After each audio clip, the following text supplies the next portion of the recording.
Hey everybody, Bagel Dr. Buster back. Just want to make a video response to Eric and Angela, Eric's Random World and Angela's brand new bag.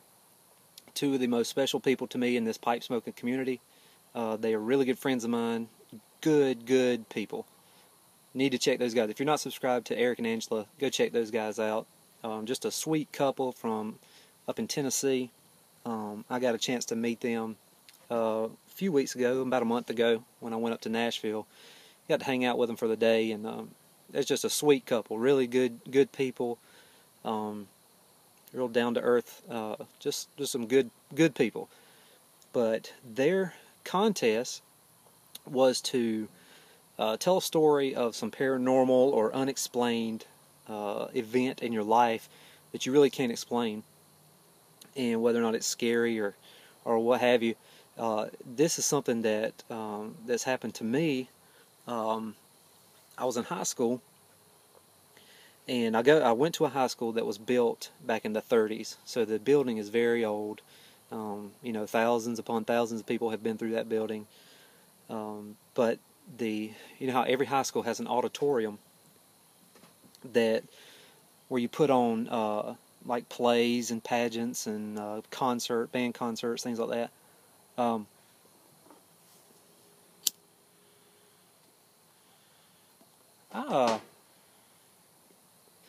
I had my hand in just about everything in high school. I liked to get involved and do a lot of extracurricular activities, and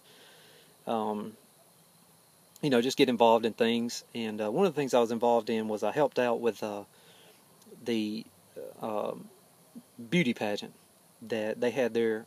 You know how every high school has a beauty pageant every year, and so I volunteered to help out, and couldn't pass up a chance to be around a bunch of pretty girls. But we had to have overflow seating, and everybody knows those metal fold-up chairs that you take that you can just move about, and the real cold, hard metal chairs. Well, they had brought out some overflow seating for the pageant, and my job at the end of the night was to clean up, help out, put things back where they belong, things like that. Well, like I said, this was in an auditorium.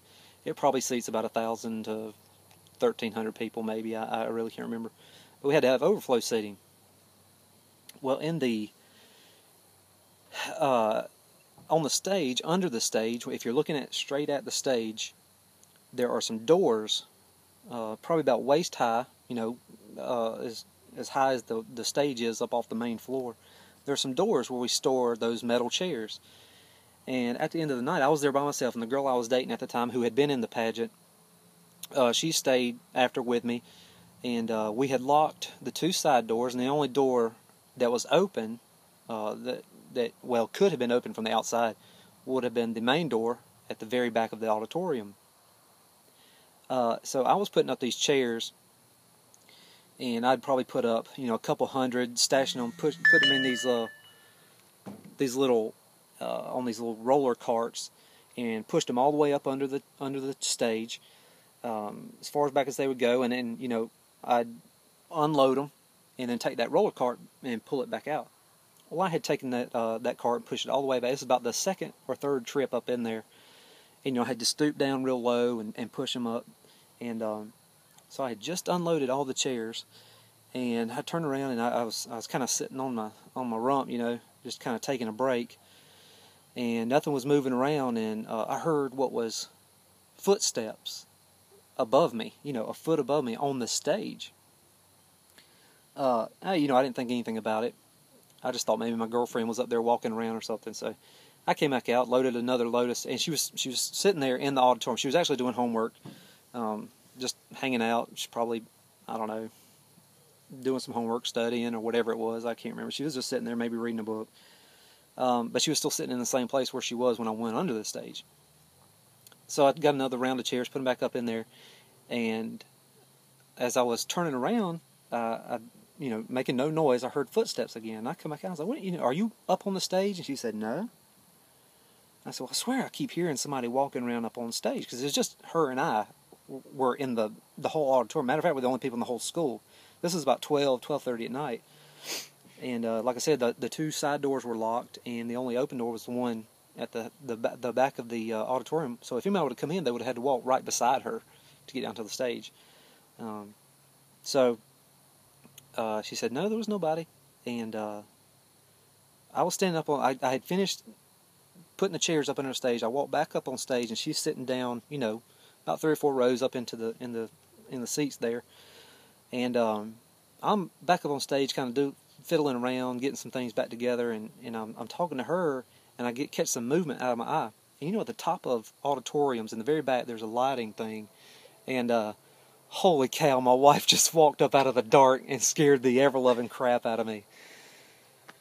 I was telling a scary story. Okay. Yeah, so, okay. I just peed my pants a little bit. Thank you for that. You're welcome. I owe her big time. So, I'm standing there, and I'm talking to her, and I see movement. You know how there are little places up in the balcony where they shine, where they have the spotlights and things. I see movement up there, and I look up there, and there's somebody standing in that room where the spotlights are, and all I can see is a silhouette, and I'm like, who in the world could that be? And so I'm looking at her and looking back up there, looking at her, looking back up there, and you know, I'm not saying anything, and she's not even realizing I'm trying to get her attention. And so I kind of, you know, I scoot her, as a old 876-5309 Jonathan would say. So I kind of whistled at her. I said, "Who's that?" And she turned around, and I'm looking at her, and she turned around, she looks, and there's nobody up there. And every once in a while we'll see each other, you know, at a football game or something. I'll bring that up. I'm like, you remember that time we saw what we thought might have been a ghost up in the auditorium? And we get a kick out of that. So that's my scary story. You know, may not be too scary, but it scared the bejesus out of me. So anyhow, congratulations to Eric and Angela. I know that was a dumb story, but I don't know. That's my video response, my scary story for Eric and Angela. Congratulations, you guys. Everyone, go check them out. They're beautiful people. So, okay, anyway, love you guys. Later.